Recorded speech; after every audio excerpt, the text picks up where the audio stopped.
No Globo News Especial de hoje, vamos apresentar a segunda parte da série Kyoto, o Protocolo da Vida, exibida no Jornal das 10.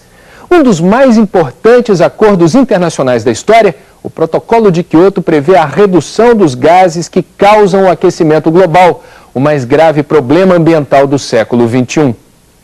A elevação da temperatura do planeta provoca o degelo das calotas polares e a elevação do nível dos oceanos. No século passado, o nível dos mares subiu entre 10 e 20 centímetros. Para os cientistas da ONU, não seria surpresa se extensas faixas de terra desaparecerem nos próximos 100 anos. Pesquisadores brasileiros realizaram o mais completo mapeamento costeiro da história do país. O estudo revela quais os pontos mais vulneráveis do nosso litoral ao avanço do mar.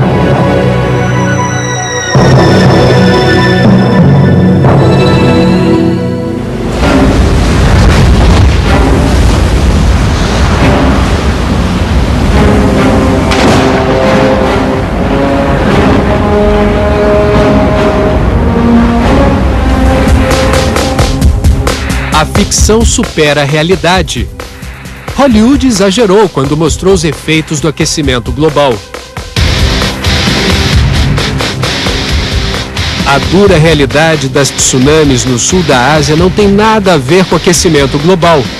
Mas o efeito devastador das ondas gigantes lembra alguns dos cenários previstos pelos cientistas da ONU por conta das mudanças climáticas.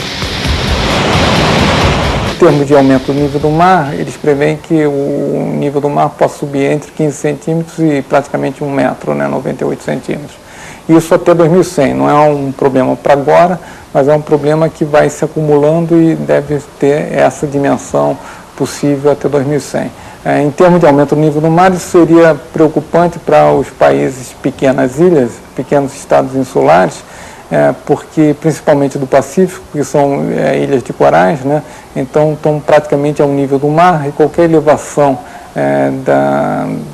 de 1 metro, por exemplo, seria catastrófico para esses países, até parte dos países seria submerso e esses países desapareceriam.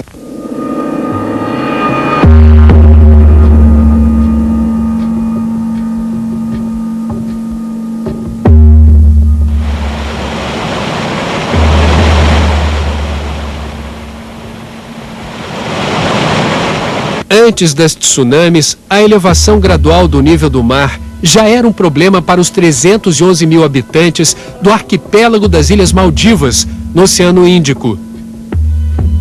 No Pacífico, os moradores das Ilhas Tuvalu entraram para a história como os primeiros exilados ambientais. Para fugir do avanço das águas, 11 mil ilhéus migraram para a Nova Zelândia. A elevação do nível do mar em 1 metro seria suficiente para alagar grande parte das áreas costeiras do mundo. Segundo os cientistas da ONU, países abaixo do nível do mar, como a Holanda, seriam obrigados a gastar fortunas reforçando os diques. Em Bangladesh, onde não há dinheiro para construir diques, a previsão é de que 17 milhões de pessoas tenham de abandonar suas casas. O Brasil tem aproximadamente 8 mil quilômetros de litoral. Essa imensa área costeira se revela de forma desigual. Praias como essa daqui, falésias, dunas e manguezais. Em alerta contra o avanço do mar, a comunidade científica realiza estudos para identificar os pontos mais vulneráveis da costa e saber o que é preciso fazer para evitar o pior. Estima-se que 40% das praias brasileiras sejam mais vulneráveis ao avanço gradual do mar.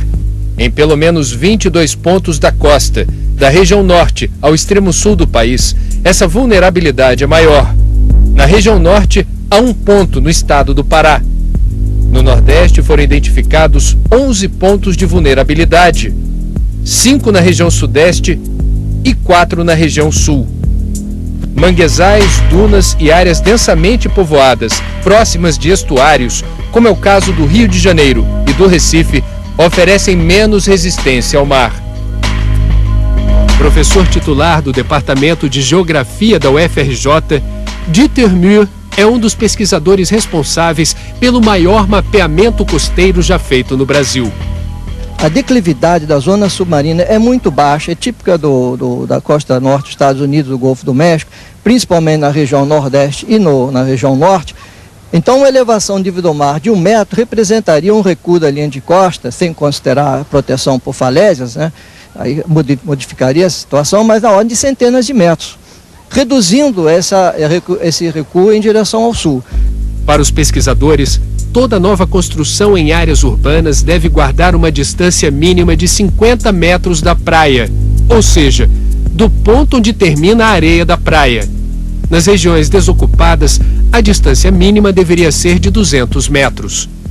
As propostas do estudo foram encaminhadas ao Ministério do Meio Ambiente. Mas quem regulamenta e fiscaliza a ocupação do solo é a Prefeitura. O calcanhar de Aquiles está no município. E você conseguir chegar que o município faça efetivamente ações para isso, é muito difícil, né? Então eu acho que o grande desafio para o gerenciamento costeiro como um todo, e os casos específicos da definição de limites de não edificação, é conseguir convencer os municípios a adotarem esse tipo de programa, né?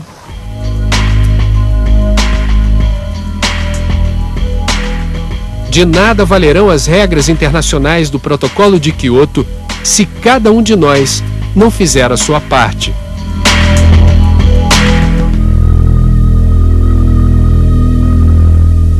O Protocolo de Quioto entrou em vigor no último dia 16 de fevereiro.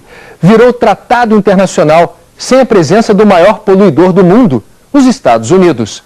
De Nova York, nossa correspondente Heloísa Vilela mostra o boicote do governo Bush ao protocolo. Você vai acompanhar entrevistas exclusivas com o economista Jeffrey Sachs, com a subsecretária de Estado americana Paula Dobriansky e com o conselheiro da ONU para Energia e Desenvolvimento Sustentável, especialista em protocolo de Quioto, Mohamed Salamat.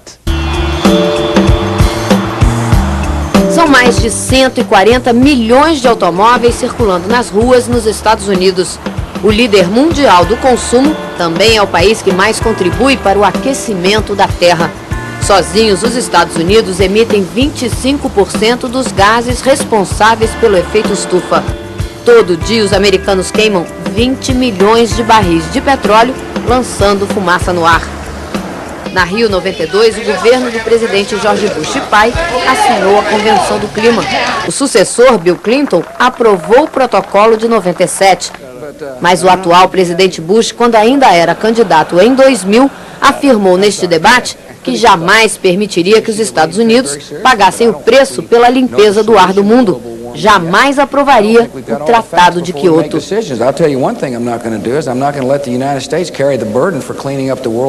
Bush foi mais longe, negou as descobertas científicas, disse que as pesquisas sobre efeito estufa e aquecimento da Terra não são unânimes nem definitivas.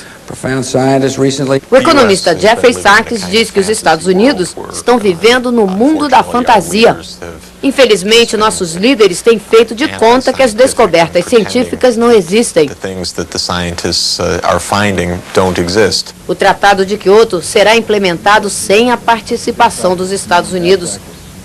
Mohamed Reza Salamat é conselheiro da ONU para Energia e Desenvolvimento Sustentável, especialista nas negociações e na implementação do Tratado de Quioto. Com toda a diplomacia, ele admite, sem o país que mais contribui para a emissão de gases na atmosfera, a implementação do acordo não vai ser tão eficaz. Mas ele acredita que o resto do mundo vai conseguir trazer os Estados Unidos e a Austrália de volta às negociações. No mês passado, durante o encontro do Fórum Econômico em Davos, o primeiro-ministro britânico pressionou o amigo George Bush. Tony Blair disse que se os Estados Unidos querem a colaboração do mundo na luta contra o terrorismo, devem também participar de acordos mundiais, como o de Quioto. O senhor acredita que esse tipo de pressão política pode surtir efeito? Claro, fiquei entusiasmado com o discurso de Tony Blair e com a promessa que ele fez de discutir o efeito estufa e a pobreza na África durante a próxima reunião do G8.